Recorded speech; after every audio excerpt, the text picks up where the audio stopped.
港湾新闻网经贸和你聊，我是节目主持人蒋全汉。今天又在空中跟各位观众见面了。那今天我们继续邀请的是我们冯国豪冯博士来继续跟我们来讲解东亚的这个迫切的危机啊，区域的安全。冯博士跟我们大家观众打个招呼。各位观众大家好，主持人蒋兄好，是冯哥。那我们延续上次我们提到的这个东亚的迫切危机嘛，哈。那讲到这个我们台湾的周边海域了哈，从去年应该是前年开始就演习嘛哈，就是围岛演习。这个美国的众议院议长啊，裴洛西来到台湾的时候呢，中国大陆呢做了一个长久以来从来没做过的事情，就围岛做了一个这个几天的演习，然后后来去年又变成常态化的，在周边每一天都飞机啦，那个军舰好像就有3、4艘、4、5艘都在周边的海域一直在这边巡航。那我觉得说，这样的一个情形的发展呢，会不会逐渐的造成两岸之间的这个所谓的这个风险危机持续的上升？特别是今年的大年初五，那在金门的海域金厦交界的地方，我们金门的限制性海域里面呢，这个抓船，然后呢，结果不是抓船了，就是要驱离吧，有了这个多次的接触，然后造成船翻了，造成2死的这个结果啊，所以两岸之间呢，这个所谓的这种风险性越来越高。我想说，请教冯博士啊，如果以现在来看，金厦的这个所谓的撞船事件呢，再加上前不久这个第7舰队里面一个这个芬恩号来走了一下我们台湾海峡，是，然后这样的一个状态之下，美中台这3方面在我们的台湾周边的海域的发展状况，您看好吗？还是觉得说大家有节制，还是没有在节制啊？事实上，在我们如果回溯到2016年之前呢，这个中美台的关系其实是一个相对而言非常稳定的。美国采取的一个策略就是所谓的战略模糊。所谓的战略模糊，简单的讲就是说，只要你台湾不提出法理台独的这个部分的话，美国对于两岸的冲突保持一个弹性，这我们叫做这个你讲你的，我讲我的，对，战略模糊。可是这中间发生的一些变化，当然2016年这个蔡英文总统上台之后，在他的就职演说里面，大陆那边提到一个说法，就是这是一个未完成的这个考题。可是他说他维持现状啊。对，但是他说中国大陆要求你回答的东西你没有讲。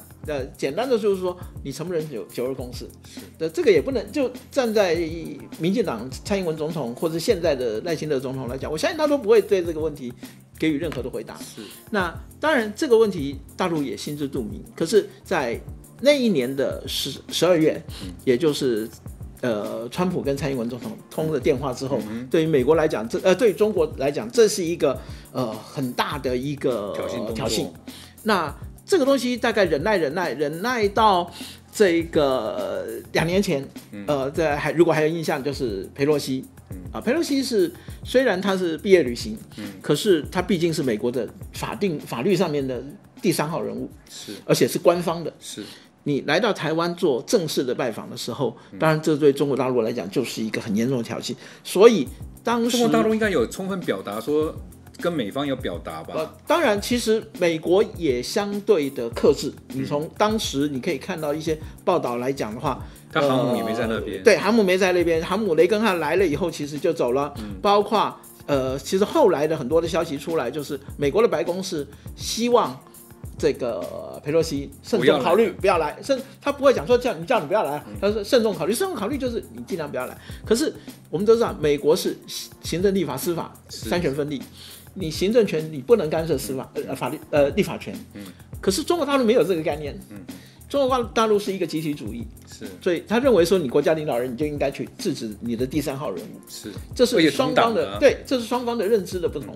那在这样的一个过程中，当中共必须要做反应，当时我们就已经预测了，就是裴洛西来了之后，可能当时还只是可能啊，就我们认为说海峡中线会被抹掉，也就是海峡中线不存在。我们过了2年之后回过头来看，现在虽然现在是2024还不到8月了，8月4号才2年，1年多的过程，我们看到海峡中线几乎已经没有了。它进出海峡中线如入无人之境，这个几乎就像当时媒体上面上次前几天报道，那个2月28号那天，对，那天他们到29号呢，那一整天他侦获的共机有19架共舰。有这个12架次啊，对，然后来到那个海峡中线，越海峡中线，对，然后到西南或东部的空域去，像这样子已经是很频繁的了。对，所以这就是海峡中线没有。那后来如果还记得的话，就是这个上一任的就是被罢免掉的那个美国的众议院麦卡锡又再来台湾，来到台湾之后呢，那个时候我们就大概预言，就是说可能24海里的临街区，以后会变成常态。他如果虽然现在已经不是众议长了，但是呢，他再来的话，有可能会再创。我必须要表态了。所以怎么表态呢？就是我把24海，就海峡中线过了之后，接下来就24，他不可能跑到12海里，那个就是准备要作战的条件。是。可是他突破你24海里，是。那我们最近看到几次，这24海里对他们而言已经不存在了。是啊，那虽然他还是做一些克制，我进进出出。那最近还有一个新闻，可能要特别留意的，就是他的海警船已经到了我们东部海域去，东岸海域，而且临近我们24海里的临界区。是，已经不是军舰了，已经不是军舰，就是海警团也靠近来了。当然，那这是什么意思呢？当然，这就跟金夏这个冲突有关系。我想金夏冲突这个，我们最近在报纸上面都看到很多了，常态性的。对，常态性。那本来还登船呢，登我们那个观光船呢。本来金夏海域之间呢是有一个我们所谓的默契，禁止限制水域，就跟海峡中线一样。是，这就是一个默契，因为你在海上不可能画一条线出来，也不能够画一个区域出来，说你不能进来这里，没有，只是大家都知道我们有这样的一个默契存在。那这个默契啊，当这艘船呢，这艘我们所谓的3无船呢，进到台湾，然后被驱离的过程中翻覆，然后死了2个人之后，那当然大陆这个反应就会特别的强烈，民情可用，民情可用。不要忘了，加上大陆最近的经济状况不好，是，它必须要有一个宣泄的管道。这宣泄管道，它不可能打美国嘛，是。打菲律宾，那可能也会这个引起国际上的争议嘛。是，我打你台湾刚好而已嘛。是，没有，但是有个状况啊，他现在又希望跟台湾和平交流，这个融合发展，然后呢，希望未来和平统一。是啊。那这样子，如果继续让这个两边的这个所谓的这种风险啊，区域安全的风险啊，一直升高的话，也不利他的这个所谓的和平发展、融合发展啊。和平发展的，他要不要控制一下？和平发展的前提有一个前提，就是他一直要求蔡英文，或者甚至未来赖清德要回答的问题，你到底承不承认9·2共识？9·2共识真的有那么重要吗？对他们来讲，那个是一个，就是我可以类似海峡中线的意思。对，我可以不用，我可以平常可以收起来，是类似海峡中线的。对，我要打你的时候我就反正就模糊嘛。对，回到模糊的这个两边的两岸的认识。所以如果我们2个很好，这个蒋兄你欠我50块，我们2个很好，50块就算了啦。我们2个吵架的时候，你不要忘了你还欠我50块。是。这个9·2共识就是拿来吵架用的。是啊。那我觉得在金夏不是吧？9·2共识应该是不吵架用。不吵架用。你承认你欠我50块，我们就可以不吵架了。对。那所以在金夏海域这个冲突事件出来之后，那这个禁限制海域就没有了。那是他们认为没有，对他们没有。但是你说他是不是克制？坦白讲，他还是克制的。不要忘了，他登我们那个观光船呢，它是在什么地方？它是超出禁限制海域，我们的观光船是超出禁限制海域的这个半海里。是，半海里，所以他要登船。是，也就是说。他其实虽然他告诉你这个东西不存在，可是你在里面，我们大家就相安无事。是，虽然他讲得很大声，我会进来怎么样？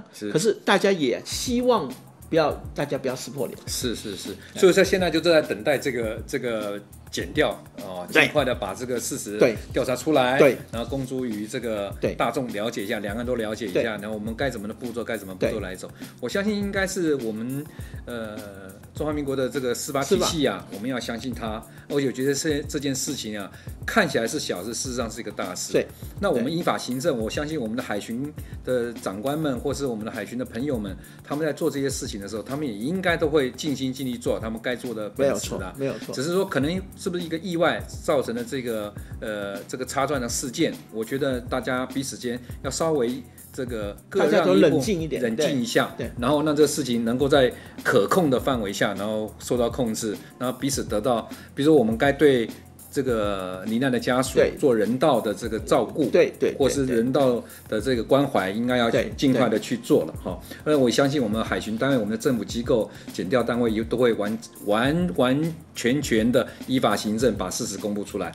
那我再请教您一个问题哈，这个除了这个我们台湾海峡周边呢，这个风险呢，就是当然美军也一直有来啦，他们也透过到南海跟菲律宾的这个战略演习各方面要合作以外的话，他也在我们的台湾东部的海域常常也会在那边演习，跟日本呢，跟菲律宾。对，那我们跟美国买了很多的军事武器，对，那这些军事武器很好玩啊。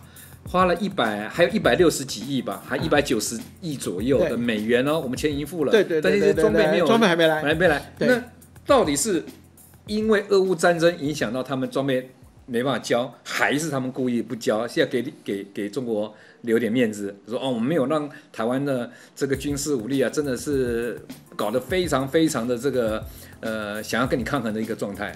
以你的看法，我相信几方面来讲啊，第一个当乌俄战争绝对会影响到美国的武器供应的这个系统。本来乌俄战争大概美国还可以应付，可是不要忘了还有以色列跟哈马斯的这个战争。这场战争最近好像是斋戒月说停战6天了，但是未来还是没完没了。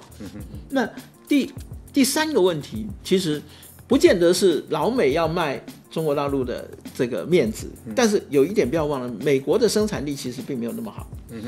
美国的生产力，你的看法是目前看起来生产力没有像以前那样，我觉得它没有像以前那么好。包括你看台积电到那边去，到现在熊本厂已经一厂已经开工，开始试营运了，然后2厂要盖了，可是美国的这个厂到现在还对，这个还是没有。听说什么变电器啊，过2年才会供应。对，那当这个东西，我相信在某些状况之下，美国也会顺势，会告诉中国大陆，你看我们东西也没有卖给台湾，我们缓一点，那你也不要那么紧张。其实包括这次的金厦海域，我相信美国的态度要我们节制一点，要我们节制一点。所以包括很多人就是说，包括有绿营的委员说，我们请美国来跟我们一起护渔啊，他们都搞错了。台湾关系法里面，台湾关系法是只有包括台湾，对不起，没有包括福建。所以金门马祖不在台湾关系法的保护范围内。是啊，你就说美国的台湾关系法里面，它只针对台湾跟澎湖这方面的相关的，那是台湾省。是台湾省，是金门马祖是福建省，福建省，所以台湾关系法不在这个范围里面。是，所以不要弄错了，他不会来保护你金门马祖。对，那我这样子哈，请你总结一下，就是说您认为最后这个两岸的关系的发展的话，在未来1年，特别是最近这个中共正在举行2会嘛，那大概你也都知道他们2会里面对台的政策的一个发布的内容，也希望能够发展和平的发展、深化交流。那这个案件发展跟目前的这个紧张态势，就他们的常态巡航，你觉得会有变化吗？还是继续升高，还是慢慢会降下来？本来我们大家都很担心，在2会的时候，就是对台湾的这个部分会放缓。可是我们看到这一次在李强的工作报告里面，台湾只占了100多字。也就是刻意的把台湾问题降温，留给大家一个缓冲的空间。我想关键应该在520，赖清德总统的谈话。那我相信美国也会对赖清德总统应该有给他一些暗示或提示。是，那我觉得走蔡英文路线，对，或者是甚至你要必须把这个，包括你的台独党纲，包括当初葛莱仪就是说，你的台独党纲是会变成一个，就是说你对大陆要有这个威胁，就威吓就是你要买我的武器，但是你要安抚中国大陆，安抚中国大陆就是你的台独党纲是不是做一个适当的处理，对，那这个就交给赖清德总统来知道。我想关键应该是在520，是了解。最近这段时间应该会比较缓和一点。是好，那所以在我们冯博士的看法下呢，认为说520是一个两岸关系很重要的一个节点。那到底是走得越来越对立呢，还是越来越缓和呢？就看我们赖清德总统当选人他在520他的一个这个就职演说里面呢，表达他对两岸的关系的看法了。好，那我们今天呢非常高兴呢，让我们这个冯博士冯哥啊来就于这个两岸的关系啊，好美中台上面的关系的发展啊，提供他的高见。那有机会我们下次再来邀请我们冯哥再来谈谈，除了这个东亚地区，我们比如说太平洋地区啦，或是这个中东地区啦，这方面的一个这个风险的安全的发展是怎么样？今天就非常谢谢我们冯博士，也非常谢谢我们所有的观众在空中跟我们的这个观赏。那再有机会再邀请您。好，谢谢各位观众的今天观赏，谢谢大家，谢谢观众，谢谢主持人，拜拜。全汉兄，谢谢。